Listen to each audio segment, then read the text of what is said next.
Bonjour à tous. Alice et Grégory viennent de nous donner beaucoup de grains à moudre. Nous allons le moudre.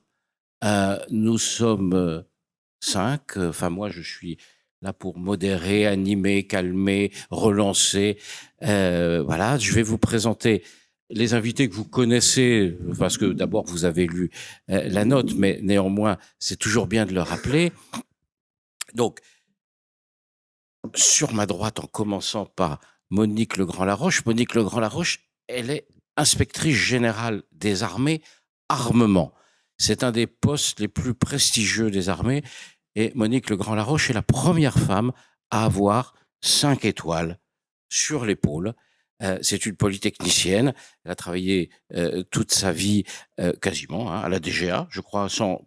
Peut-être avec, oui, avec des choses à côté, mais bon, bref, c'est une ingénieure de l'armement, DGA, et termine sa carrière à un poste très prestigieux, 5 étoiles. Merci Monique Legrand-Laroche d'être parmi nous. Emmanuel Levacher est le PDG d'Arcus. Arcus, c'est une entreprise de l'armement terrestre. Il y en a 2 en France. Il y a KNDS et Arcus, globalement. Et alors, il y en a d'autres. Et justement, Emmanuel Levacher est aussi le président du JICAT. Alors, le JICAT, je ne sais pas exactement ce que ça veut dire, mais c'est le groupement des industries de l'armement terrestre. Mais je ne sais pas pourquoi il y a un C dans JICAT. On l'appelle comme ça, mais voilà. Bon, bref, c'est le groupement, le syndicat professionnel de l'industrie de l'armement terrestre. Sylvie Matteli est économiste, spécialiste de l'économie de la défense, et elle est désormais directrice de l'Institut Jacques Delors, donc avec une assez forte conviction européenne, vu le nom de baptême de son institut. Et Jean-Louis Thiriot, député LR de Seine-et-Marne, qui a été, permets-moi de le dire, trop brièvement ministre délégué aux armées dans le gouvernement. Il y en a eu tellement que j'ai oublié lequel c'était. Le gouvernement, évidemment, de Michel Barnier, grand spécialiste des questions de défense, auteur de très nombreux rapports, un des piliers de la commission de défense de l'Assemblée nationale. Nous sommes ensemble jusqu'à 11h. On va faire quelque chose d'assez interactif. Ce ne sera pas forcément des exposés très très longs. L'idée, c'est chacun va intervenir sur un sujet, puis nous débattrons ensemble. Et vous pourrez intervenir, poser des questions, réagir, contester, mais toujours de manière relativement brève, sans monopoliser la parole comme je le fais en ce moment, vous m'en pardonnerez. Et donc, je vais commencer très simplement par Monique Legrand-Laroche, qui est juste à côté de moi. Alors Monique, là un peu, je pense pas forcément être totalement en ligne avec ce qui s'est dit précédemment, et c'est ça qui est intéressant. Je crois que vous avez parlé d'interdépendance. Alors le problème de la France, c'est que en matière de technologie, nos industriels, parce que ça fait très longtemps qu'on consacre beaucoup d'argent à la défense, ils savent à peu près tout faire. Et donc, en matière, si on parle d'interdépendance, ça veut dire qu'il faudrait qu'on abandonne un certain nombre de choses au profit de nos partenaires européens, ce qui est compliqué. On le verra avec Jean-Louis sur le cas du SCAF, par exemple. Mais Monique, je vous passe la parole. Bon, merci beaucoup. Bonjour à toutes et à toutes. Je voudrais replacer un petit peu et expliquer pourquoi la France est dans la situation où elle est aujourd'hui. La France a eu conscience très tôt, avec le général de Gaulle le premier, qu'il y avait un besoin de souveraineté en France pour pouvoir être autonome, pour pouvoir se défendre. Souveraineté qui repose sur la capacité de nos armées à intervenir de manière opérationnelle, seule ou en coalition, et souveraineté qui reposerait et qui repose sur une capacité industrielle à être autonome. Et à cet effet, le président, le général de Gaulle, a créé donc ce qui est devenu la Délégation générale pour l'armement en 1961, en lui demandant de créer une capacité industrielle, d'abord pour la dissuasion, bien évidemment, mais également pour les forces conventionnelles. Et depuis cette époque-là, la DGA a créé cette BITD, base industrielle et technologique de défense, pardon pour le jargon, et l'a entretenue, y compris pendant les années dites des dividendes de la paix, où les ressources budgétaires étaient inférieures. Entretenir une base de défense, ça veut dire être capable de réfléchir à moyen terme, donner des axes aux industriels un peu dans la durée.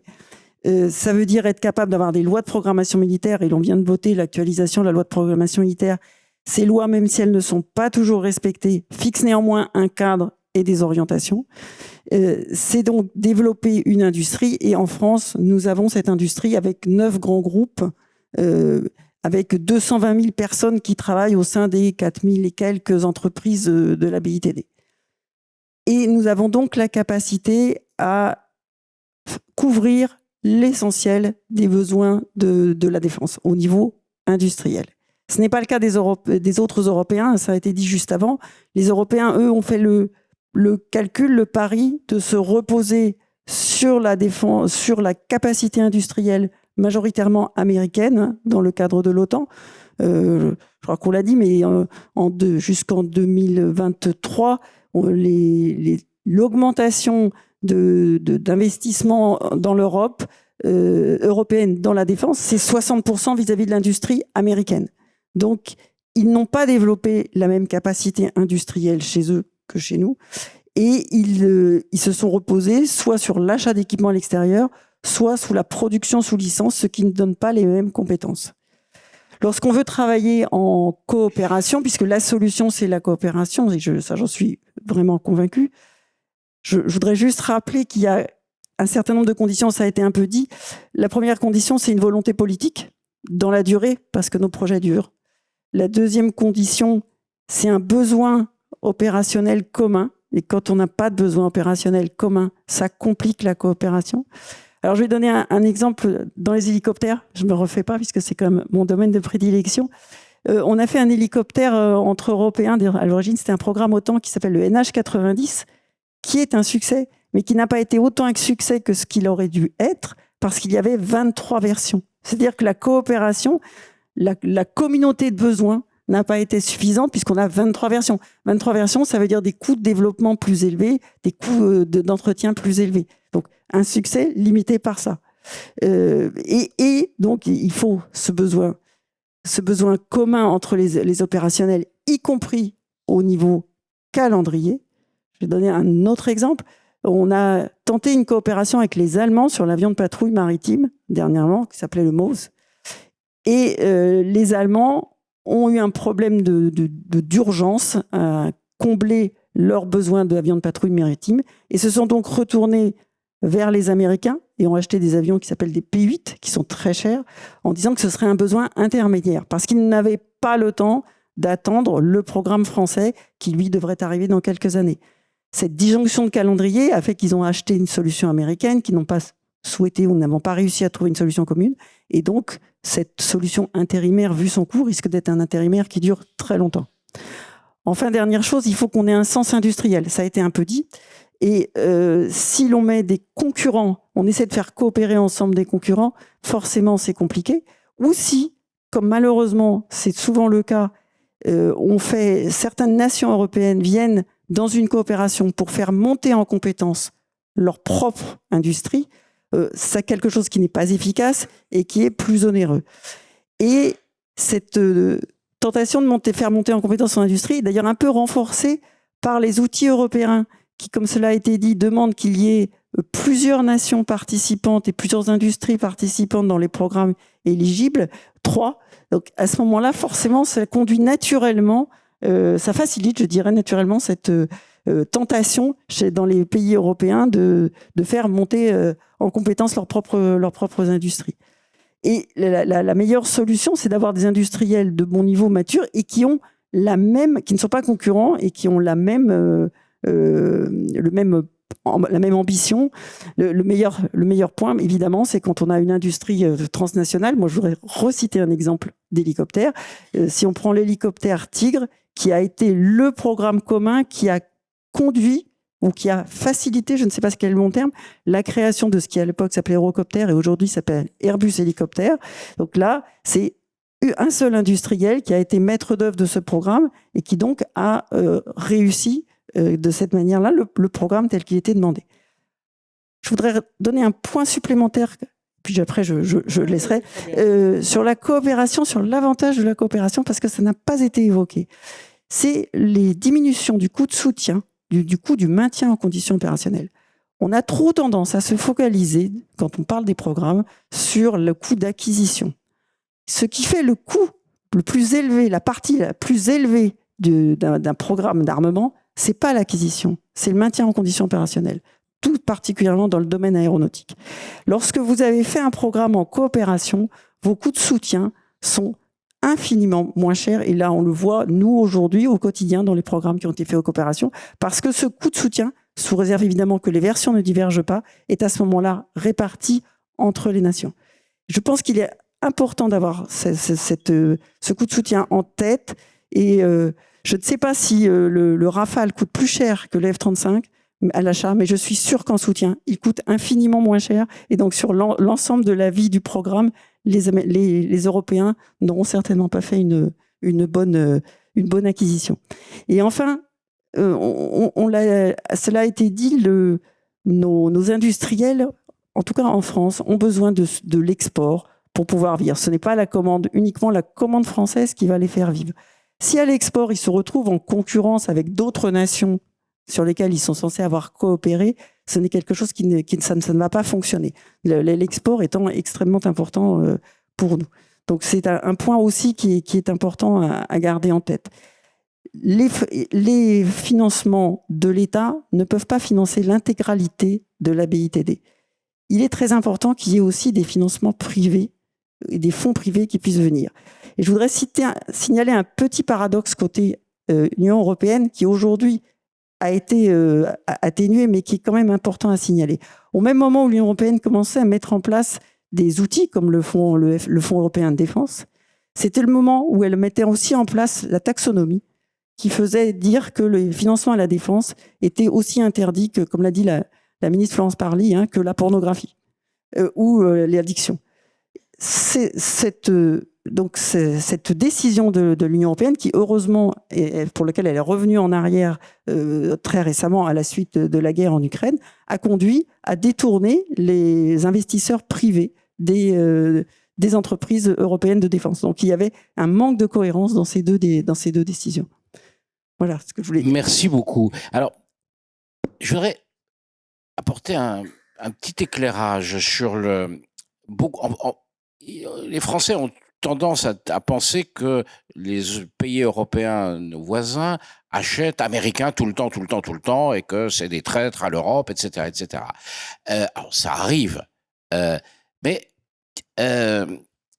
moi qui me balade un peu en Europe, j'écoute quand même ce que disent aussi nos voisins, et beaucoup de pays européens n'achètent pas américains. Ont maintenu des industries nationales puissantes. Le cas de l'Allemagne, par exemple. Et il faut regarder selon les domaines. Dans l'armement terrestre, on n'achète quasiment pas de matériel américain en Europe. Un peu de chars, mais le grand char européen, évidemment en qualité c'est le Leclerc, mais en succès commercial c'est le Léopard allemand. En matière navale, les Américains n'exportent rien. L'industrie navale européenne, elle est nationale, enfin nationale avec un S, il y a plusieurs nations.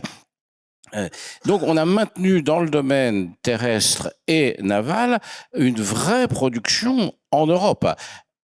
Alors c'est pas vrai dans le domaine aéronautique, avec notamment le F-35, et c'est pas vrai dans le domaine des missiles, les Patriotes, mais travers un peu français de dire, voilà, nous sommes, Français, des vrais Européens, on n'a jamais acheté de matériel européen, quasiment. On vient de conclure un accord avec la Suède pour acheter des avions de guet aérien, le successeur du Rafale. C'est quasiment la première fois que la France achète à un autre pays européen pour s'équiper. Donc, il y a cette espèce de de chauvinisme français qui parfois est un peu exagéré, surtout quand on s'adresse à nos voisins.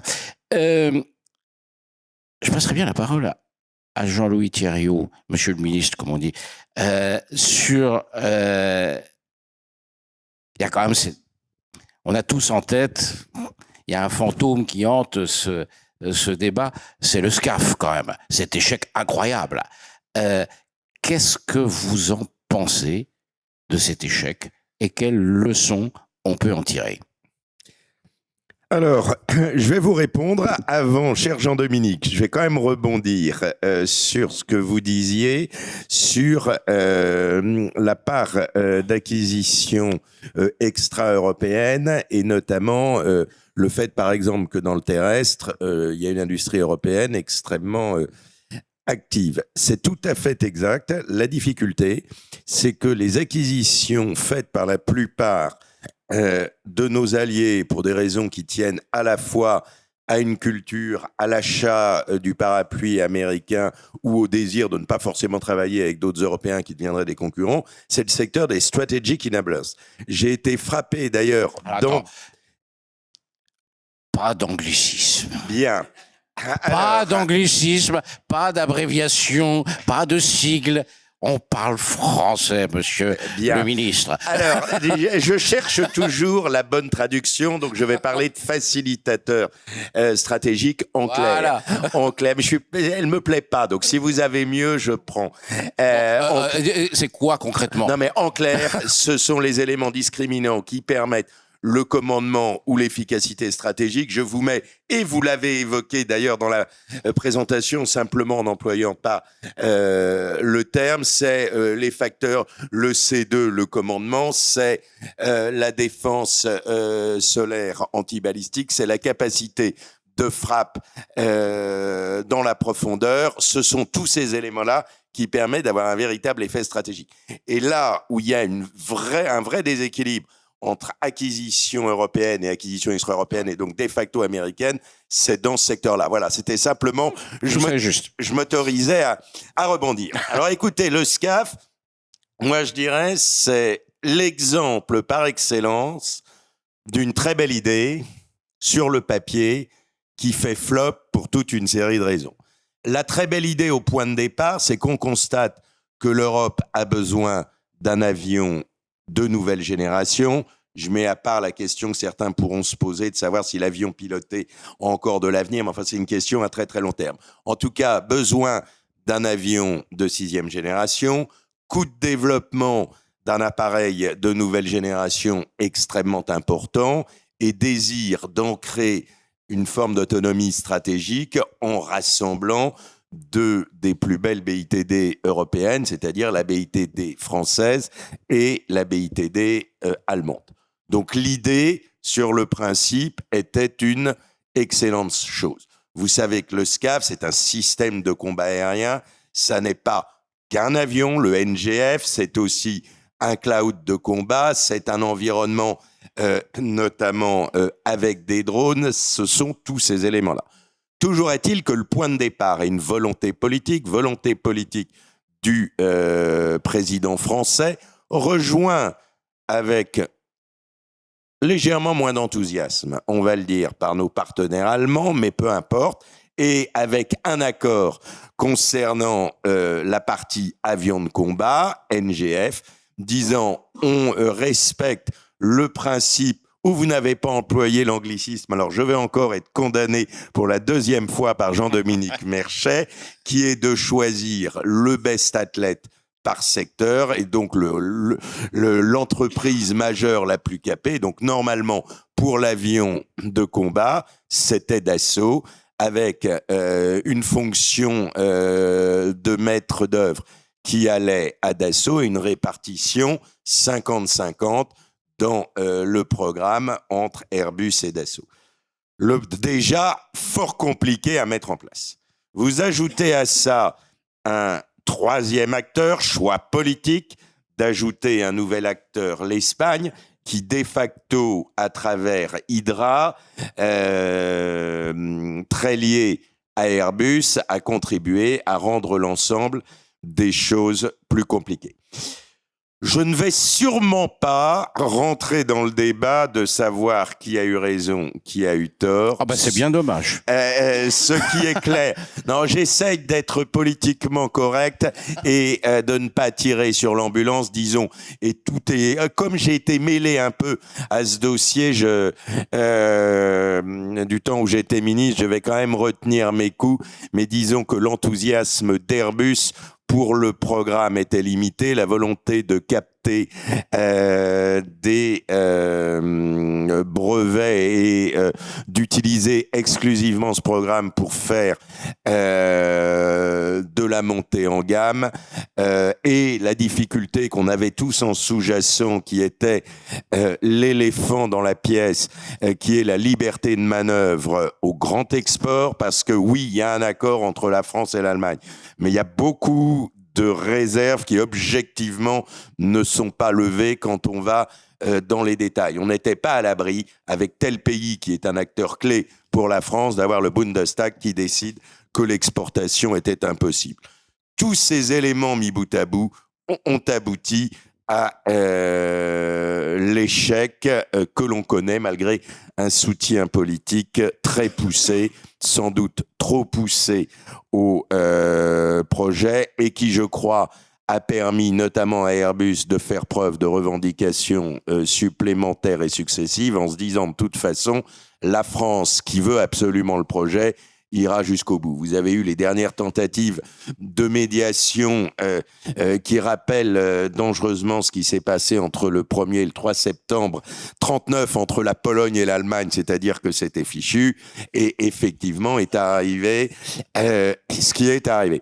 Moi, je crois que face à un échec, il faut en tirer des conclusions. La première conclusion, et c'était très bien exposé dans votre étude, on doit avoir un seul maître d'œuvre industriel clairement identifié, et on ne doit pas mettre deux concurrents potentiels dans le même programme. C'était mortel et ça a été la première erreur. Il faut laisser les industriels s'organiser entre eux. Ça, c'est la première raison. La deuxième, je ne l'ai pas évoquée dans la bonne idée, parce que dans la bonne idée, il y avait un bémol quand même, c'est qu'on était sur un programme où les besoins capacitaires n'étaient pas exactement les mêmes. La France veut un avion capable de porter la bombe nucléaire et d'assurer la fonction de dissuasion, et suffisamment léger pour pouvoir être utilisé depuis un porte-avions. L'Allemagne voulait un avion beaucoup plus lourd, avec des capacités d'emport beaucoup plus importantes. Donc déjà, un besoin divergent. Donc premier problème, maîtrise d'œuvre. Deuxième problème, besoin divergent. Troisièmement, une volonté d'un des acteurs d'utiliser ce projet pour essayer de maîtriser la totalité de la compétence aéronautique, alors que nous savons que nous avons avec Dassault un avionneur qui est parfaitement capable de le faire. La vraie question qui demeure, c'est très compliqué d'avoir le chiffre, parce qu'on a des chiffres contradictoires, y compris quand on est dans l'exécutif. C'est qu'on parle pour le SCAF d'un programme à 100 milliards d'euros à la louche, intégrant, à ce stade, on ne va plus aller chipoter dans les détails, intégrant la R&D, la recherche et développement, la mise en place du programme et l'équipement des forces. La vraie question, où j'ai des chiffres qui vont de 1 à 4, autant dire assez peu fiables, sur ce que représente la suite du programme et la recherche et développement en national. Et c'est là le véritable enjeu. Combien ça coûte ? Serons-nous capables, quand on connaît l'état de nos finances, de le faire? Et surtout, quelles peuvent être les conséquences qui, moi, m'inquiètent beaucoup en termes d'effet d'éviction? C'est que si d'un côté, on construit un porte-avions nouvelle génération, 15 milliards, si de l'autre, on rajoute 20 milliards, je donne vraiment le chiffre totalement pifométriquement pour faire le NGF de demain, j'ai très peur que l'armée de terre ne puissent plus acheter que des tricycles, et ce serait quand même embêtant sur le front de l'Est. Je suis un peu provocateur dans ma formulation, mais il y a une vraie question à se poser. Je pense que l'urgence, c'est d'essayer de trouver d'autres coopérations en s'épargnant deux illusions, en ayant une règle de prudence. La première illusion, c'est de croire qu'on pourra trouver des pays éventuellement un peu exotiques qui feront un gros chèque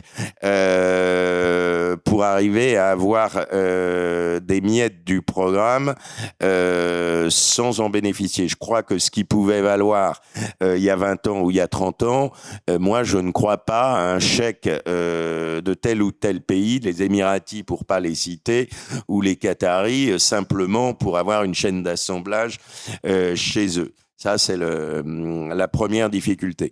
La deuxième difficulté, c'est que oui, moi je crois qu'il peut y avoir des coopérations, soit avec des pays qui se trouvent dans le même tempo de besoin que nous, avec de vraies compétences à peu près à des niveaux, je vais pas dire égal, je me ferai taper sur les doigts par les représentants de Dassault, mais en tout cas avec de vraies compétences pour faire voler des avions. Je pense par exemple à la Suède, et vous avez vu un bel exemple d'une forme de coopération réussie et de retour géographique qui ne dit pas son nom, qui est d'un côté on achète du Global Eye et de l'autre ils achètent des frégates des FDI françaises. Alors officiellement il n'y a aucun lien entre eux, mais il y a aussi la réalité des choses, et je pense que c'est une belle opération et qu'il faut réfléchir à ça. Et puis il faut surtout faire comprendre à nos industriels que pour embarquer et pour avoir du monde, on doit être capable de travailler avec beaucoup de pays, avec des BITD plus émergentes sur un programme comme ça. Moi, je vais vous dire, c'est anecdotique, mais ça m'a beaucoup marqué. Durant mon bref passage au ministère, j'avais en charge toute une série de pays du flanc Est, hors Pologne. Et les hasards du calendrier m'ont permis d'aller faire un déplacement en Slovénie. Alors spontanément, pour la France, on ne se dit pas la Slovénie, c'est un acteur géopolitique majeur. Mais ça a été probablement le déplacement le plus utile que j'ai fait, parce que jamais un ministre des Armées ou un ministre délégué aux armées n'avait été les voir. Deuxièmement, j'avais embarqué quelques industriels avec moi, et voir des industriels de la défense qui viennent les voir. Il y a au moins 2 domaines où ça aboutit depuis à de la sous-traitance, et récemment la représentation permanente à Bruxelles me disait dans une négociation, vous savez que 2 ans après ça a servi, on a réussi à avoir les Slovènes comme affinitaires et qui ont dit qu'on avait semé quelque chose. Et donc je crois que si on veut arriver à sauver ce genre de programme, ça veut dire aussi que certains de nos industriels ne croient pas nécessairement qu'ils sont, parce qu'ils sont français, les meilleurs en tout. On sait que parfois, la caricature que font nos amis britanniques en parlant de la grande nation et en se moquant un peu de nous, on doit en tout cas dans le discours être extrêmement prudent. Cela posé, la fin du SCAF, moi j'étais convaincu depuis 2 ans ou 3 ans que c'était fini. Ça doit nous servir de leçon. C'est un maître d'œuvre industriel. Organisons les coopérations pour aboutir à un projet. Merci Jean-Louis. Alors on a la chance d'avoir un industriel. La question qu'on se pose, c'est est-ce qu'on met pas la charrue avant les bœufs? C'est-à-dire, est-ce qu'on s'organise dans le bon ordre? Est-ce qu'il faut d'abord faire des coopérations industrielles, qui est le sujet du jour, ou est-ce que ça ne marche que quand il y a, comme vient assez brillamment de l'expliquer Jean-Louis, il y a d'abord un accord militaire, un accord politique, et les industriels, au fond, sont là pour répondre et non pas comme avant-garde de la coopération. Alors, qu'est-ce qu'on peut en dire dans le domaine général, mais en particulier dans le domaine de l'armement terrestre? Je crois qu'il y a un exemple intéressant qui est celui de la coopération entre la France et la Belgique à ce niveau-là. Merci. Bonjour à tous. Ravi d'être là pour participer à ce débat très intéressant. J'ai trouvé votre étude très éclairante. Enfin, en tout cas, le décor est bien posé et les questions sont bien posées. Évidemment, c'est une équation difficile à résoudre. Il n'y a pas de solution miracle. Ça se saurait. Je pense qu'on serait pas là pour en parler si c'était le cas. C'est un problème complexe qui est pas nouveau. Je vais juste faire un tout petit détour historique. C'est toujours intéressant de se rappeler que la première tentative de communauté européenne, elle était sur la défense, qu'elle a échoué, pour les mêmes raisons finalement que celles qu'on est en train d'évoquer aujourd'hui, avec bien sûr un contexte qui était différent à l'époque. Et puis après, on s'est dit que finalement, c'était plus facile de partager de la souveraineté sur le charbon et l'acier, qui était quand même stratégique. Donc en fait, la défense, ça reste quand même un sujet sensible, évidemment, où les questions de souveraineté et les questions régaliennes sont omniprésentes. Et c'est ça la difficulté, parce que pour créer des communautés d'intérêt, partager, accepter des sacrifices de souveraineté, ben c'est là où c'est le plus compliqué. Alors après, effectivement, bon, moi je dirige cette entreprise depuis 11 ans. Je viens du civil, j'étais dans l'industrie automobile, et en arrivant, en prenant ce poste en 2015, ce qui m'avait vraiment frappé, c'était mon rapport d'étonnement, c'était l'état justement de fragmentation de l'industrie européenne en matière de défense terrestre, mais c'est aussi vrai dans le naval. Et je m'étais vraiment posé la question, mais pourquoi on peut pas finalement aller un peu plus vite, essayer de se rapprocher, se regrouper et atteindre des tailles critiques, parce que ce qui n'a pas complètement été dit, c'est qu'il y a des questions de criticité, de dimension des marchés, hein, donc par rapport à une échelle continentale comme les États-Unis ou la Chine, mais par contre, il y a aussi une question de taille critique des entreprises, hein, qui n'ont pas forcément les moyens, prises individuellement, d'investir sur fonds propres pour innover, etc. Alors, depuis 11 ans après, je pense qu'on en est à peu près au même point, puisque bon, il a été évoqué la réunion entre Nexter et KMW, donc qui est devenu KNDS en 2015. Ça a été peut-être la seule, dans le domaine terrestre, la seule véritable réunion d'entreprise à ce niveau-là, hein. Si on exclut des acquisitions, je vais y revenir, mais on voit que 11 ans après c'est compliqué, même si aujourd'hui on sent que l'intégration avance avec l'introduction en bourse. C'est compliqué. Pourquoi? Alors je vais venir à votre question, parce que finalement la réunion entre des entreprises, elle n'a de sens que si c'est pour travailler sur des programmes communs, ou en tout cas des programmes mutualisés au niveau européen. Je pense personnellement que l'Europe, c'est la bonne échelle. C'est clairement, bon, si on met tous les pays de l'Union européenne plus les partenaires de l'Union européenne en Europe ensemble, ben, ça fait évidemment une taille qui est encore inférieure aux États-Unis en termes de budget de défense, mais qui est très significative. Mais encore faut-il évidemment que les besoins soient alignés. Et là, ça vient d'être évoqué très clairement par Jean-Louis Thiriot sur les causes de l'échec du SCAF. Et pour moi, c'est ça le principal sujet, c'est comment on aligne d'abord les besoins opérationnels entre les armées et c'est là pour le coup, c'est les bœufs avant la charrue, c'est la condition absolument essentielle pour que derrière on puisse ensuite finalement mettre tout le monde d'accord entre les politiques, les industriels, etc., et qu'on travaille sur un produit commun. Alors c'est pas toujours facile. Alors vous évoquez la Belgique, c'est un très bon contre-exemple, en tout cas une success story récente, pardon, c'est de l'anglais, un succès récent en Europe dans une relation bilatérale qui a commencé par un rapprochement doctrinal entre les armées et un rapprochement organique presque entre l'armée française de terre et l'armée de terre belge, et qui a abouti finalement à l'idée que les deux pouvaient utiliser le même matériel. Donc les Belges ont adopté le programme Scorpion. Alors on va dire c'est bien, c'est en fait un autre pays qui adopte un système français. Donc ça va dans le sens, bon, on se met en commun et on achète français. Donc jusque là ça va, mais quand même c'est aller un peu plus loin que ça, puisqu'évidemment il a fallu aussi intégrer le matériel dans une armée différente, et aujourd'hui ça fonctionne. C'est plutôt ça fonctionne plutôt bien. Alors cela étant dit, je vais pas être trop long, peut-être vous reviendrez sur des questions, Mais les réserves ou les difficultés que vous avez évoquées dans votre étude sur bien les difficultés finalement au rapprochement entre industriels, bien on les voit apparaître quand même, y compris dans des succès relatifs.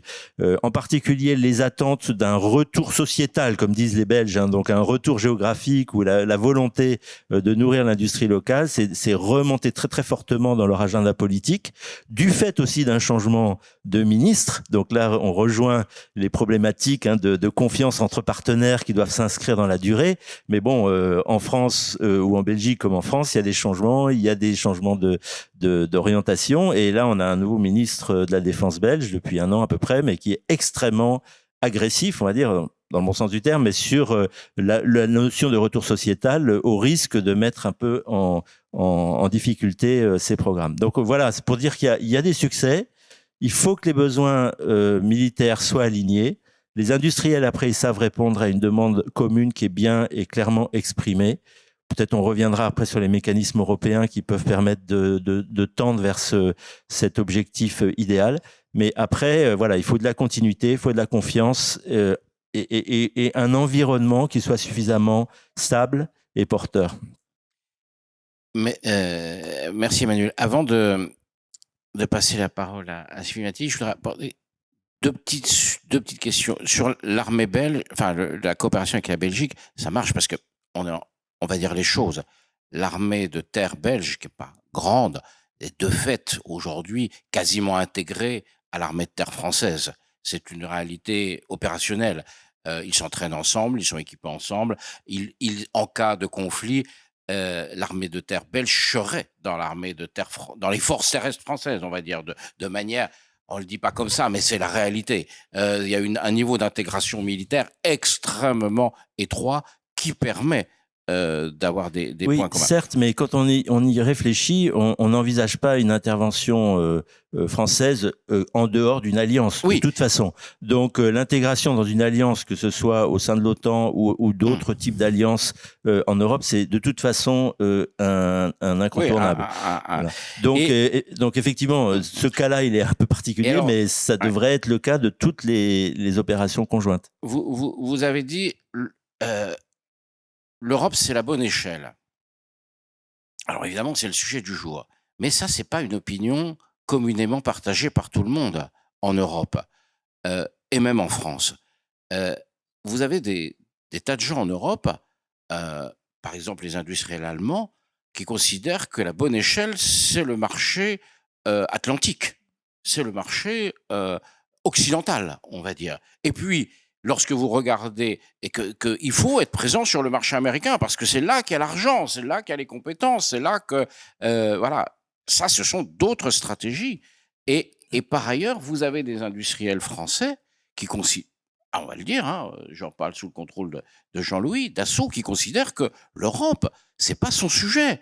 Le sujet, c'est l'Inde, c'est l'Indonésie. C'est parce que les Européens n'achètent pas de matériel français et que c'est les Émirats arabes unis éventuellement pour faire et que donc le marché, il n'est pas la bonne échelle pour une industrie comme Dassault, c'est pas l'Europe, c'est le monde. Et c'est le monde en dehors de l'Europe, d'une certaine manière. Donc, c'est intéressant parce qu'on est dans des représentations géopolitiques, d'une certaine manière, qui sont pas les mêmes. Si je peux me permettre, donc, effectivement, comme l'Europe n'était pas tellement d'actualité jusqu'à récemment, et que d'ailleurs les marchés européens étaient peut-être les plus difficiles d'accès pour des industriels français, eh bien, effectivement, notre horizon, c'était l'export. L'export en dehors d'Europe. Et ça, c'est une réalité, mais c'est plutôt le présent ou le passé ou le présent. Alors, ça va certainement continuer, même si le monde est de moins en moins accessible et les zones amicales, ou en tout cas avec lesquelles on peut faire des affaires dans la durée, se réduisent. Vous avez cité l'Inde. Bon, jusqu'à maintenant, tout va bien. Mais quand on voit les façons dont les choses ont tourné sur d'autres grands territoires, on peut quand même avoir quelques prudences. Mais moi, je raisonnais en termes aussi d'échelle budgétaire et d'échelle programmatique, et d'échelle aussi, ça a été dit, mais dans l'idée finalement d'une perception d'une menace en commun, puisque c'est peut-être ça le point de départ, hein, pour aligner les doctrines. Encore faut-il avoir la même perception de la même menace. Ça n'a pas du tout été le cas dans le passé récent. C'est pas encore tout à fait le cas aujourd'hui, mais je pense que à la fois la menace à l'est et la défiance vis-à-vis des États-Unis, ça a resserré en fait les Européens sur le côté incontournable d'un sursaut, et en pensant à cette menace-là. Bon, c'est pas la seule. Voilà. Donc il y a quand même des forces profondes qui nous incitent à nous réunir, à réagir ensemble. Et à trouver aussi les moyens de consolider nos moyens financiers, parce que c'est aussi ça l'enjeu. Alors après, est-ce qu'on va y arriver? C'est compliqué. Le fait qu'on aille voir ailleurs, c'est parce qu'on n'y arrive pas, mais je pense pas que ça doit être une fatalité, sinon effectivement on oublie tout espoir de synergie européenne. Alors, on va passer la parole justement à une européenne très engagée. Sylvie, vous allez nous expliquer comment on peut faire mieux. Voilà, comment on peut faire mieux. On n'a pas beaucoup d'argent au niveau du budget européen. Alors, je trouve que dans votre rapport, il y a quelque chose qui est vraiment... Le terme de facilitateur. Je trouve que c'est je l'avais jamais vu comme ça exprimé, peut-être que je lis pas suffisamment tout, mais je trouve que c'est pas mal cette idée, facilitateur. Voilà. Alors comment on peut faire mieux? Vous qui connaissez parfaitement et l'industrie de défense et ce grand machin bruxellois, comment on peut faire mieux? Merci beaucoup Jean-Dominique. Merci pour l'invitation. J'en profite pour féliciter Grégory, Alice et Sylvain pour leur étude, parce que je pense qu'effectivement, beaucoup de problématiques sont posées. Alors, comment on peut faire mieux? C'est le vrai sujet, c'est ce qu'essayent de faire les institutions européennes depuis plusieurs années. Je suis ravie de voir d'ailleurs que je suis pas la seule européenne convaincue. Je partage à peu près tout ce qui a été dit autour de cette table ronde, et j'ai pas l'impression d'être le poil à gratter de cette table ronde. Peut-être, j'ai deux choses sur lesquelles je voulais réagir, et je crois que ça répond à la question, et puis je finirai par répondre à la question.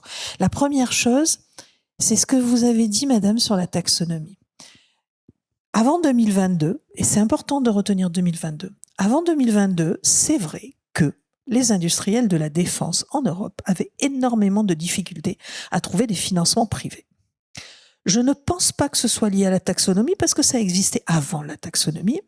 Et si je prends le contre-exemple américain, où au contraire, les industriels de la défense croulent sous les financements depuis des années.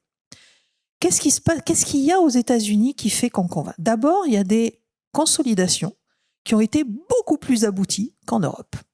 Et on en revient à la fragmentation, et on en revient à la souveraineté nationale, et on en revient qu'on n'est pas allé assez loin, et que d'ailleurs, entre parenthèses, on a laissé des capitaux américains venir acquérir des entreprises françaises, des entreprises européennes, des fleurons européens, parce qu'à ce moment-là, on ne voulait pas consolider. C'est la faute de personne, c'est la faute de tout le monde, mais c'est un fait. Le deuxième élément très important, c'est le patriotisme américain. Alors, je dis pas qu'il faut tous devenir patriotes, mais ce patriotisme américain qui fait que les entreprises de défense aux États-Unis, on en est fiers, très fiers.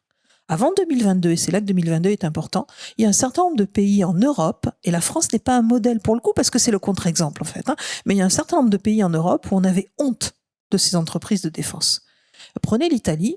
En Italie, le rapport au Parlement sur les exportations d'armement, on cite les banques italiennes qui financent des industriels de la défense.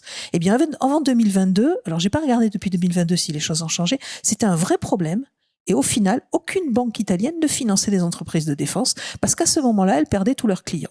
Ça n'existe même pas aux États-Unis. Même pas. Donc ça, c'est le deuxième problème.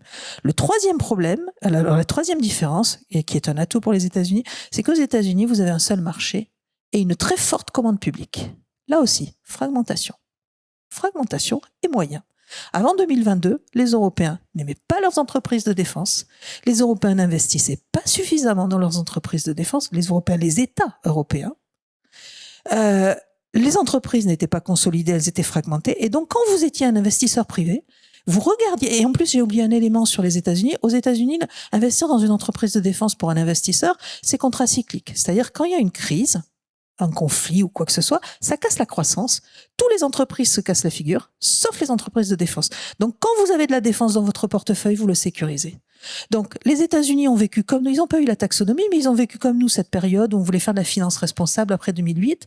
Et pourtant, leurs entreprises de défense sont passées sous les radars. Pourquoi ? Parce que, pour toutes ces raisons. En Europe, on n'avait pas ça. Et en Europe, quand vous étiez un investisseur privé, eh bien, vous regardiez le secteur de la défense, c'était hyper fragmenté. C'est hyper contrôlé, hyper régulé, normal aux États-Unis aussi. Hein, on fabrique des armes, somme toute. Donc c'est très compliqué à comprendre. C'est des investissements de très long terme, des investissements risqués, etc. Donc vous mettez bout à bout tous les handicaps que je vous ai décrits ou tous les atouts américains que nous n'avons pas. Et puis le fait que c'est quand même un secteur pas facile et en plus avec un risque réputationnel énorme parce que comme vous l'avez dit, le manque de moyens financiers pendant des années sur l'industrie de défense a fait que les industriels, ils ont survécu via le grand export. Et au final, vous êtes un banquier, vous êtes un investisseur, etc. Vous dites, il y a le digital qui monte, il y a la transition énergétique, etc. Je vais peut-être pas investir dans la défense en Europe, c'est peut-être pas le bon créneau. Et je pense que, et d'ailleurs, vous regardez les omnibus qui ont été produits pour revenir sur la taxonomie. Moi, j'ai pas vu grand-chose, j'ai pas vu de retour en arrière sur les omnibus défense. J'ai vu de la pédagogie qui a été faite par les autorités européennes, par les institutions européennes pour expliquer qu'elles n'avaient pas dit qu'il ne fallait pas financer la défense. Mais à un moment donné, c'était pas vraiment ça. Donc ça nous en dit long aussi sur l'intérêt que l'on peut avoir à défragmenter et à faire de l'industrie. La deuxième, je vois Jean-Louis Thiriot qui piaffe parce qu'il n'est pas d'accord du tout avec vous. On lui verra. Oui, mais on y reviendra après parce que dites-nous quand même comment on peut faire. À la limite, on peut se dire que la taxonomie a pas fait du bien, mais il n'y a pas que ça. Il y a vraiment tout un ensemble de lacunes qui font. Dites-nous comment on peut faire mieux maintenant. La deuxième chose sur laquelle je voulais réagir, c'est quand vous avez parlé de best athlète. Encore une fois, j'utilise un anglicisme, désolé, je le répète. Et ça m'a fait penser à une interview qu'avait accordée, je crois que c'était Monsieur Bouvier de chez MBDA il y a 3-4 ans, où il disait qu'il fallait passer de la stratégie du best athlète à la stratégie de la best team, à la meilleure équipe. Passer du meilleur athlète à la meilleure équipe. Et je crois que ça résume ce qu'on devrait faire et ce qu'essayent de faire les institutions européennes. Je crois que il faut comprendre, moi je viens d'une génération, et je pense qu'on est tous pareils autour de la table, où à chaque fois qu'on faisait de l'Europe, on nous expliquait qu'on devait renoncer à des souverainetés nationales, une partie de notre souveraineté nationale, pour ce grand projet qui était le projet européen. En réalité, quand vous regardez en arrière, chaque fois qu'on a fait l'Europe, on a amplifié de la souveraineté européenne et chaque fois qu'on s'est refusé de le faire, on a amplifié la souveraineté européenne et la souveraineté nationale. Je veux dire, on a pénalisé notre souveraineté nationale. Prenez l'euro, prenez Airbus. On est bien content d'avoir ces éléments, ces intégrations européennes parce qu'elles nous permettent d'être des leaders mondiaux dans nos domaines et de peser dans le rapport de force. Prenez le numérique où, il y a 30 ans, chacun a voulu défendre son intérêt national et son fleuron national. Au final, au numérique, on est à terre. Et quoi qu'on fasse en matière de défense,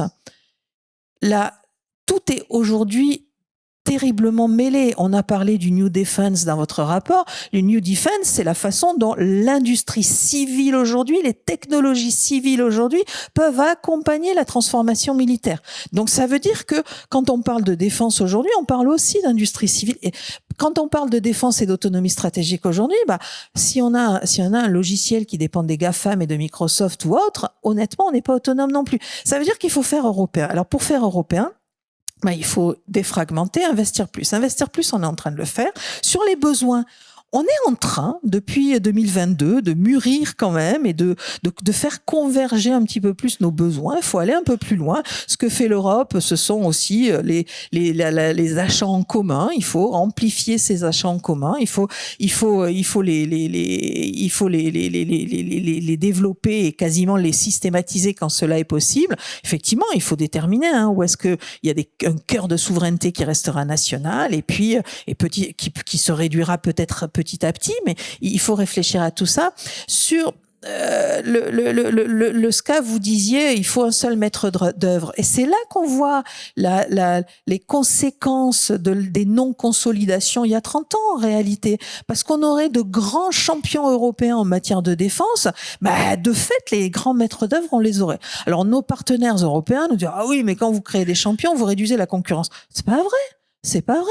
Vous pouvez très bien avoir de grands champions de taille mondiale qui sont complètement à l'échelle par rapport aux Chinois et aux Américains, et en même temps avoir tout un tissu de sous-traitants partout en Europe qui sont extrêmement dynamiques, extrêmement compétitifs et qui vous permettent aussi, là aussi d'être à l'échelle. Parce qu'aujourd'hui, la problématique de nos industriels de défense français, c'est qu'ils n'arrivent pas à aller assez vite dans l'augmentation de la production. Parce que, bah, à un moment donné de leur chaîne de valeur, il manque des approvisionnements. Si vous pouviez avoir accès à des sous-traitants italiens, et c'est quand même dramatique que notre fragmentation, ça on l'oublie parfois. Moi, je me souviens depuis plusieurs années que je me souviens pas, mais j'ai observé depuis plusieurs années comment dans certains pays, je pense en particulier à l'Italie, il y avait des tas de PME extrêmement performantes qui travaillaient dans le domaine de la défense, et puis la faiblesse des budgets et la fragmentation des marchés, le fait que des entreprises françaises pouvaient pas forcément aller se fournir auprès d'entreprises italiennes, eh bien elles ont quitté le secteur de la défense. Et quand on a voulu remonter à la fois en compétences et à la fois en cadence au moment de la guerre en Ukraine, on a été embêté parce que ces gens-là savaient plus produire. Aujourd'hui, on peut, et je pense que c'est ce qu'essayent aussi de faire, et ça répond à la question, c'est ce qu'essayent aussi de faire les institutions européennes, c'est-à-dire de ce fameux mapping que voulait faire Thierry Breton sur toutes les PME de défense, toutes les PME qui potentiellement peuvent fournir la défense en Europe. Alors ça supposera bien évidemment de défragmenter le marché aussi. Je suis pas en train de dire qu'il faut mettre en place des normes qui seront gérées par la Commission européenne. Je sais que c'est la grande crainte des industriels français, mais il faut arriver à ouvrir ce marché pour qu'on ait plus facilement accès les uns aux autres. Et ça, c'est un facteur de préférence européenne. Ça, c'est un facteur de préférence européenne parce que sur le Fonds européen de défense, aujourd'hui, vous avez des entreprises de 23 pays qui obtiennent des fonds. À ce moment-là, vous avez finalement du juste retour qui ne porte pas son nom. Quand vous êtes dans un programme et que vous avez de l'emploi qui est généré sur votre territoire, qui est généré par ce programme, parce que vous êtes engagé sur ce programme, eh bien, vous achetez les équipements. Sylvie, je vais vous couper parce que si l'on veut que notre auditoire puisse poser quelques questions, participer un peu, le temps est venu puisqu'il est déjà 10h35 et nous avons jusqu'à 11h, et vraiment 11h. Mais je donnerai la parole tout à l'heure pour conclure à Jean-Louis Thériault et à ma voisine qui réagissait aussi, je crois, sur le... Voilà. Alors, est-ce qu'il y a... oui, voilà, je vois des micros. Alors voilà. Alors je vais vous demander, évidemment, comme d'habitude, de vous présenter brièvement et d'être bref dans votre question ou voire commentaire. Monsieur.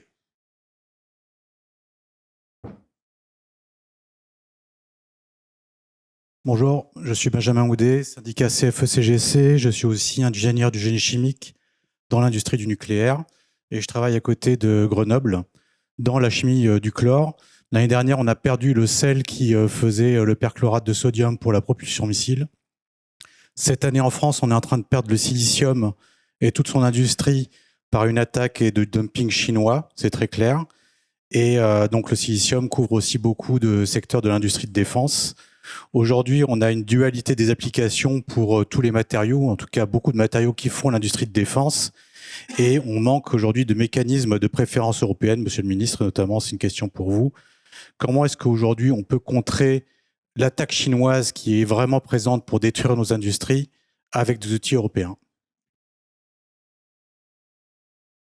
Peut-être une question pour une polytechnicienne sur la chimie, le silicium. Moi, j'aurais une première réponse qui ne va pas vous satisfaire entièrement. Effectivement, nous avons conscience d'avoir des dépendances sur certains sujets qui sont les fameux métaux rares, les matériaux critiques. On a cette dépendance-là et l'Europe a cette dépendance-là. Et je pense que, là je rejoins tout à fait ce que vous avez dit, la réponse doit être européenne globalement. Par contre, pour ce qui concerne les besoins de la défense, on peut le regretter, mais nous sommes petits. Autrement dit, nos besoins sont faibles par rapport à l'ensemble des besoins du monde civil, nous avons des petits besoins. Donc nous avons des moyens, au moins, tant que l'Europe n'a pas trouvé une solution, de contrer ces dépendances-là. Le premier moyen, c'est de faire des stocks. De faire des stocks parce que nous pouvons faire des stocks, nous sommes petits. Le deuxième moyen, effectivement, c'est d'essayer de diversifier aussi nos chaînes d'approvisionnement et puis de demander ensuite ce qui a été prévu dans le cadre de la LPM, des priorisations, c'est-à-dire parmi l'ensemble des entreprises qui auraient pu acquérir certains de ces moyens, de prioriser, de demander qu'ils nous livrent en priorité là-dessus. C'est pas une réponse qui est intégralement satisfaisante, mais encore une fois, je crois qu'il faut bien avoir conscience que les besoins pour la défense, ce ne sont pas des très gros besoins. On a des faibles quantités et dans certains de ces dépendances de matériaux rares, on a très peu de besoins par rapport à l'ensemble des besoins mondiaux. Et puis, je voudrais donner un exemple sur ce qu'on est capable de faire. On avait une dépendance, si je puis dire, par exemple, au titane russe avant 22. Après 22, on a été capable de se reconfigurer. Nos industries ont été capables de se reconfigurer et d'aller retrouver d'autres voies d'approvisionnement pour les besoins de la défense. Je pense que monsieur le ministre voudra compléter. Sur le sujet que vous abordez, monsieur, il s'agit bien de l'affaire Vancorex, c'est-à-dire la production de chlorure de sodium qui est utilisée pour le carburant des missiles stratégiques. C'est bien de ça dont il s'agit. Mais alors là, j'avais suivi l'affaire. Est-ce que ça n'a pas été résolu de manière souveraine, où on est vraiment dépendant des Chinois aujourd'hui pour la chose, si vous voulez, parce que franchement, on en a beaucoup parlé, mais au moment où il y avait un sujet, enfin, on en a beaucoup parlé dans le petit milieu, mais est-ce que aujourd'hui, un an après qu'on ait parlé de ça, il n'y a pas une production nationale qui permettrait effectivement d'avoir du carburant pour les missiles stratégiques? Alors très brièvement pour l'Assemblée, on utilise un sel qui est comme le sel de table mais qui est extrêmement pur et qu'en différenciant et en traitant par électrolyse, on obtient ce qu'on appelle du perchlorate de sodium et ensuite du perchlorate d'ammonium qui est produit par Ariane Group. Pour répondre à votre question, et c'est ce que vous dites madame aussi, des stocks ont été faits à partir de perchlorate, de chlorate de sodium et perchlorate de sodium à partir de ce fameux sel, de cette mine qui a été fermée en exploitation depuis pratiquement un an. Donc on a des stocks, mais les stocks sont capables de livrer de la matière pour un certain nombre d'années. Donc on a une visibilité sur ces années-là, mais une visibilité en temps de paix. Si demain on est obligé d'aller, la France est obligée de se projeter sur un conflit avec une projection d'armes, il faut qu'on soit capable de projeter de l'armement à distance de nos ennemis. Et la consommation de propulsion pour les missiles, ce ne sera pas celle qu'on aura en temps de paix. Donc le stock calculé en temps de paix, il ne conviendra pas. Donc pour répondre à votre question, non, aujourd'hui, il n'y a pas de filière souveraine pour la production de perchlorate de sodium. Merci. Merci de votre réponse. Alors, d'autres questions? Madame, monsieur. Madame au troisième rang et monsieur. Je voulais revenir sur... je m'appelle Geneviève Boucher, je suis futurologue et je m'occupe des problèmes de réindustrialisation. Je voulais revenir sur votre intervention. On fait émerger des leaders, Airbus, qui sert de locomotive. Dans la réindustrialisation, on est au 21e siècle, on n'est plus au 20e siècle. Il faut faire émerger des chaînes de valeur. Et je me demande si ce n'est pas une opportunité, parce que le réarmement, c'est très compliqué sur le plan affectif, on pourrait dire, hein, nationalisme, etc. C'est nécessaire, il faut pas détruire, il faut respecter. Et à ce moment-là, si on arrive à faire des chaînes de valeur en disant, bon, ben, ici c'est là, ici c'est là, ici c'est là, et à nous tous on y arrive, on se faciliterait pas les choses. Voilà. Alors, c'est une question pour civil et peut-être aussi pour l'industriel. Voilà. Ah. Moi, je vais répondre très vite. Je ne peux que cautionner ce que vous dites. En plus, je pense que pour deux raisons, alors outre les raisons économiques et industrielles dont vous venez de parler, mais deux autres raisons. Une première raison, c'est une raison politique. C'est se leurrer, ne pas regarder les leçons de l'histoire que de croire que on va faire de l'européen parce que c'est vachement bien de faire de l'européen pour des questions morales, éthiques, historiques, etc. Non, on fait de l'européen parce qu'on y a intérêt. Et à un moment donné, on fera de la préférence européenne, comme je le disais tout à l'heure, quand on aura véritablement des chaînes de valeur européennes. Donc ça, c'est le premier élément. Et la deuxième raison, là, c'est une raison pour le coup qui peut se discuter, mais on sait ce qu'on a été en Europe et comment on a été apte à se faire la guerre. Le réarmement européen, c'est indispensable, c'est incontestable, mais faut pas se boucher la vue. Ça peut aussi, à terme, dans 15, 20, 30 ans, 40 ans, 50 ans, ça peut être un risque. Si on est tous interconnectés, et c'est pour ça qu'on a fait la CECA, la Communauté européenne du charbon et de l'acier en son temps, si on est tous interconnectés, que nos chaînes de valeur dépendent les unes des autres, ça crée un contexte qui rend plus difficile des dérives dans quelques années. Oui, bien sûr, on est d'accord. La question, moi, que je me pose, c'est toujours plutôt le comment, parce que dans une approche un peu colbertiste à la française, on dit il y a qu'à faire une chaîne de valeur, décréter que tel est le meilleur athlète ou décréter que on doive relocaliser telle ou telle production. Je pense qu'il y a quand même aussi une dimension effectivement de marché qui est importante. Et encore une fois, si on raisonne au niveau européen, c'est plus facile, a priori, de régler ces problématiques en s'appuyant sur les chaînes d'approvisionnement européennes que le faire pays par pays. On a plein d'exemples de cette. Alors, ce que vous disiez aussi, à juste titre, c'est quand on a laissé partir des filières, c'est extrêmement difficile à recréer, ça a été dit. Et en fait, quand on parle de relocalisation, de réindustrialisation, c'est toujours très compliqué, très coûteux. Mais parfois c'est nécessaire. Je prends des exemples bien connus en France, puisque on dit, par exemple, les armements de petit calibre. À un moment, on a dû dire bon, c'est moins important, on va laisser partir, on va acheter allemand, belge, c'est pas très loin.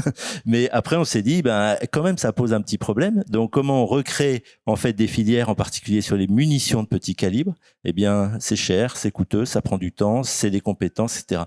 Les corps de bombe, pareil, on avait laissé partir les corps de bombe. Après, on s'est dit tiens, c'est parce que c'est des technologies relativement simples. Mais puis après, on s'est dit mince, on dépend, je sais plus, des Italiens ou des Allemands pour les corps de bombe. Et bien, on va les relocaliser. Ça a été fait, mais à grands frais. Donc voilà, moi je dirais entre les deux, il faut de la volonté politique, il faut un interventionnisme au niveau européen pour essayer de pousser, de stimuler cette réindustrialisation, mais il faut aussi être pragmatique. C'est pour ça que l'échelon français, parfois, il est problématique, même s'il y a plein de bonnes raisons de le faire comme ça. Ouais. Monsieur. Bruno Richard, bonjour. Voilà, j'ai une question à vous poser. Est-ce que l'Ukraine ne pourrait pas constituer un modèle inspirant en matière de réarmement et de réindustrialisation pour l'Europe ?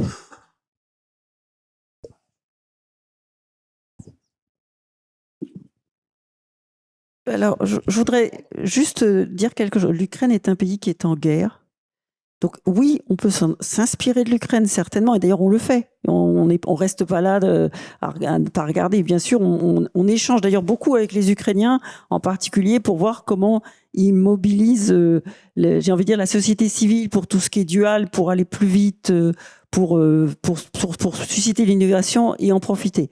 La seule chose, c'est qu'aujourd'hui, c'est qu'un pays qui est en guerre, qui consacre un montant à sa défense et une partie de son PIB à sa défense, qui n'est pas le cas des autres pays de l'Europe. Donc oui, on peut regarder et on le fait, mais tout n'est pas transposable entre un pays en guerre et des nations qui ne le sont pas. Si je peux me permettre d'ajouter, je crois qu'il y a un modèle plus inspirant que l'Ukraine qui est vraiment très spécifique. C'est le cas de la montée en puissance de l'industrie turque. Voilà un pays qui, il y a 20 ans, n'existait pas, 15 ans n'existait pas en termes industriels, qui aujourd'hui est un pays d'industrie de défense, qui aujourd'hui est un pays qui décolle, comme la Corée du Sud d'ailleurs, de manière spectaculaire dans toute la gamme y compris les avions de combat, les missiles balistiques, on connaît les drones, mais ça va bien au-delà. Donc on voit qu'une volonté politique, effectivement, dans un cas d'un pays en paix, d'un pays qui n'est pas très riche, on peut faire des choses. Hein. Voilà, pardonnez-moi. D'autres questions? Ou il y a peut-être quelqu'un voulait dire un mot sur l'Ukraine? Pour illustrer sur l'Ukraine, on vient de clôturer Eurosatory. Peut-être vous l'avez visité. Donc c'est le premier salon mondial d'armement terrestre qui a eu lieu à Paris il y a 2 semaines. Il y avait 80 sociétés ukrainiennes qui exposaient à Eurosatory. C'était donc une première.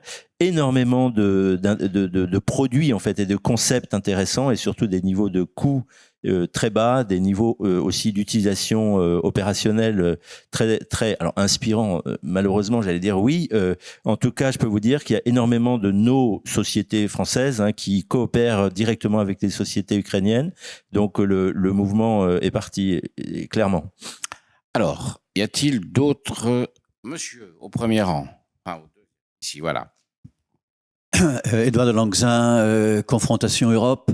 Dans l'étude que nous avons faite, on a insisté sur un point qui n'a pas été trop dit ici. C'est que l'industrie de l'armement doit en fait doubler ou tripler de taille. Donc il est important d'avoir qu'il y a une cible de politique industrielle qui fait qu'il y a une rupture de taille collective. Dans cette rupture de taille collective, il y a probablement une dualité de démarche. Il y a les grands groupes qui fonctionnent de type anciens arsenaux privés.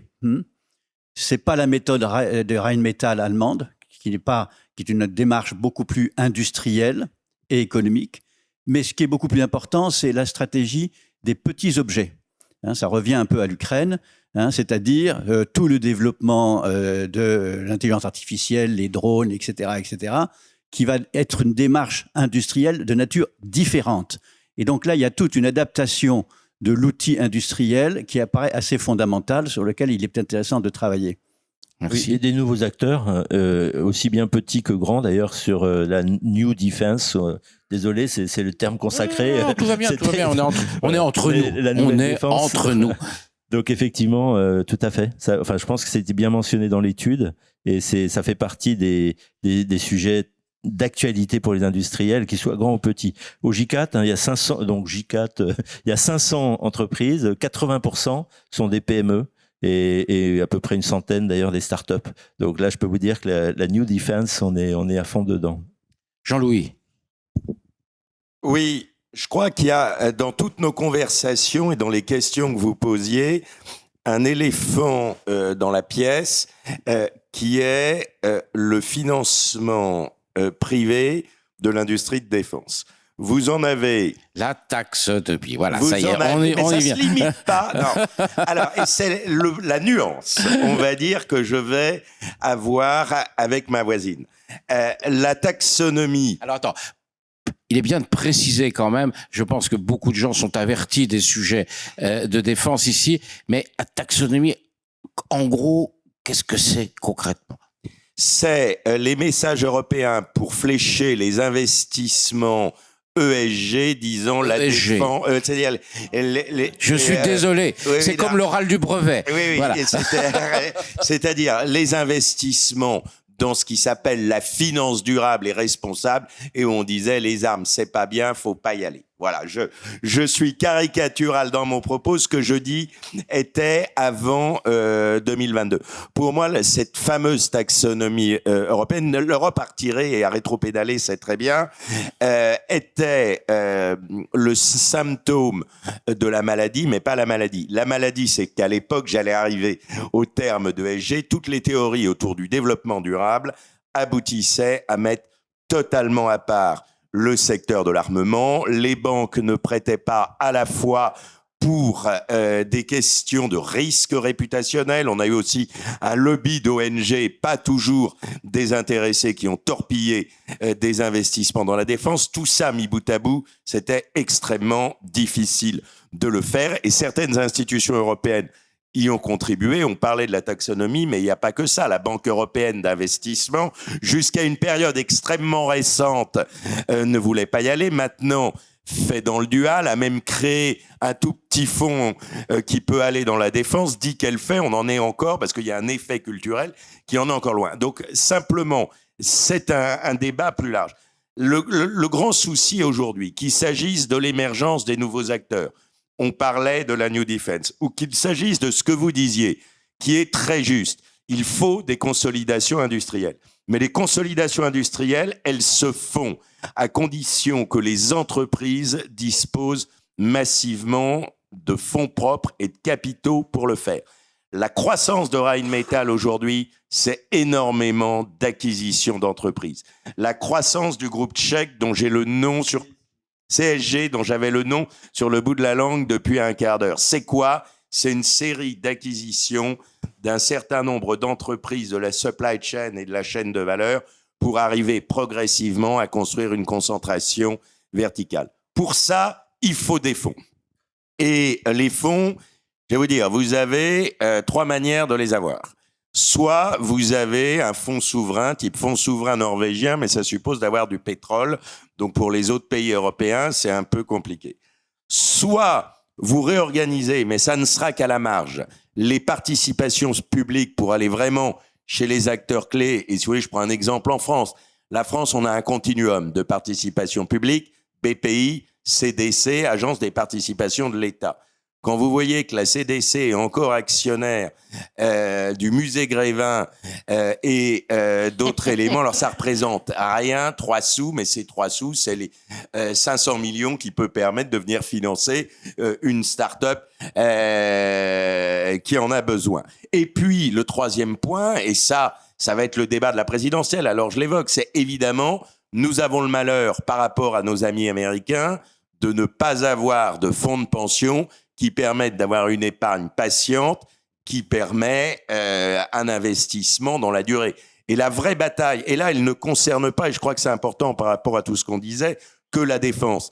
La défense, c'est la pointe de l'épée, mais le sujet global, c'est comment on réindustrialise l'Europe, comment on remet dans les technologies duales, je pense à l'IA en particulier, et pour ça, il faut des fonds. Les sommes colossales qu'a levé un Palantir ou qu'a levé un Anduril, les 2 grands acteurs de la New Defense, c'est aussi ce qui leur a permis de réussir. Et je veux dire, l'un des éléments d'une consolidation et donc d'une efficacité plus grande de l'industrie de défense européenne, ça sera bien de gagner la bataille du financement qui suppose aussi un marché européen des capitaux clairement établis. Je finis sur un point et je lâche le micro, mais simplement un point à dire sur la défense par rapport à d'autres enjeux type industrie que vous évoquiez, le charbon, etc.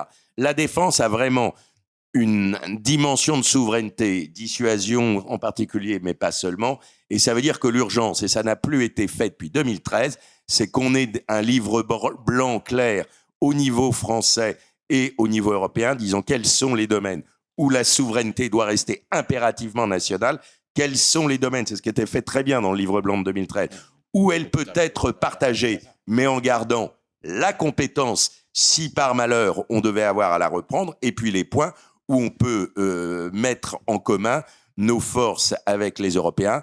Ma seule réserve, et ça sera c'est le côté pessimiste de l'historien qui voit toujours que le pire est parfois possible, mais personne ne croyait que la guerre reviendrait en Europe. Donc parfois, être pessimiste, ça peut avoir du sens. Quand je vois en Allemagne, par exemple, l'AfD, pour ne pas la citer, qui arrive à des scores absolument colossaux, qui remettent en cause la ligne d'Orneis dans leurs propos, eh bien, parfois, on réfléchit avant de mettre tous nos œufs dans le même panier. En tout cas, c'est une source d'inquiétude qu'on doit avoir en tête dans nos réflexions. Sylvie Piafet sur le financement. C'est son sujet. Non, c'est pas. Je piaffais pas sur le financement. Il y a 2 petites choses. Premièrement, je juste compléter. On n'est pas du tout en désaccord. Au contraire, c'est vraiment du complément. Quand vous dites que la BEI ne finançait pas jusqu'à récemment la défense et qu'on a encore des problèmes culturels, je crois que c'est très important de rappeler ici que dans les traités de l'Union européenne, il est encore aujourd'hui inscrit que les institutions européennes ne doivent pas financer de la défense, pour toutes les raisons historiques qu'on imagine.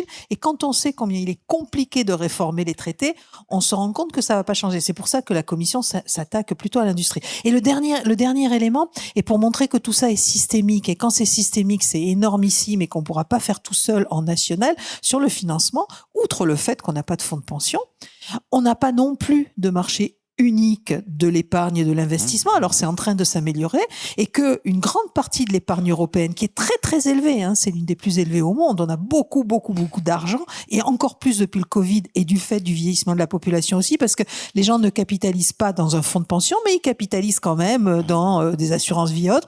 Tout cet argent, une grande partie de cet argent part aux États-Unis, financer Wall Street et des entreprises qui ensuite viennent racheter des actifs européens. Il y a un moment donné, c'est un peu embêtant. Monsieur, et vous serez la dernière question. Oui, bonjour, Christophe Rouvière, je suis spécialiste du financement des entreprises industrielles et notamment je viens des marchés boursiers. Je pense que aujourd'hui, effectivement, l'éléphant dans la pièce, c'est qu'il y a à peu près 4500 entreprises de la BITD en France. Vous avez 14 sociétés qui sont leaders, qui sont détenues par des fonds de private equity, donc qui n'assurent absolument pas la souveraineté du capital à terme. On a eu le 18 juin l'annonce de la vente de HGH, Infrarouge System, qui était détenu par Carlyle. Donc Carlyle n'est pas réputé pour être effectivement souverain pour les Européens. Alors ça a heureusement été vendu à une entreprise grecque, mais aujourd'hui il y a un énorme éléphant dans la pièce, c'est qu'on ne se soucie jamais assez de la souveraineté du capital. Et la bourse est vraiment le meilleur vecteur. C'est-à-dire qu'on imagine depuis 20 ans de dire comment associer l'épargne des Français à leur défense. Le meilleur vecteur, c'est la bourse. C'est-à-dire que la bourse a été vidée pendant 20 ans par les fonds de private equity américains qui, au lieu d'aller en bourse, les boîtes européennes se finançaient par des fonds de private equity américains. Et après, ils ont retiré de la bourse les sociétés. Donc voilà, il y a un effort majeur d'investissement à faire et le meilleur vecteur, c'est la bourse. Merci beaucoup. Alors, il nous reste exactement 2 minutes. Je vais vous proposer un tout petit jeu pour terminer ces 2 minutes. On va pas donner la parole. Alors, on est dans une institution dont la vocation est d'éclairer la décision publique et la décision politique. Jean-Louis a été trop brièvement ministre à mes yeux, à mon goût, et j'espère qu'il le redeviendra. On va imaginer qu'il le redevienne. Et là, on a une militaire, un industriel, une économiste indépendante, et si jamais Jean-Louis redevenait ministre des Armées, ce que je lui souhaite, il vous invite dans son bureau et vous dit, écoutez, sur ce sujet, donnez-moi un conseil. Qu'est-ce qu'il faut que je fasse? Vous lui diriez quoi?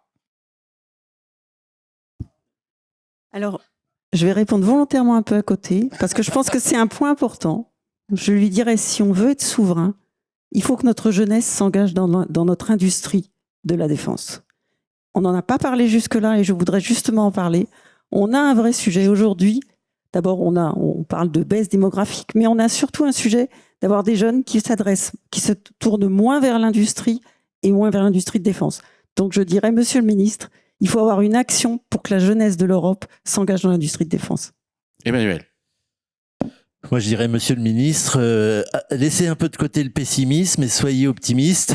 En tout cas, il faut voir les choses de façon constructive, et même si c'est difficile, le chemin effectivement est difficile. Le sentier, je savais pas ce que c'était exactement le sentier que vous avez évoqué tout à l'heure, mais voilà, il faut y croire, et surtout, il faut continuer à se battre pour construire une Europe qui aille un peu plus loin dans ce domaine justement de la défense collective.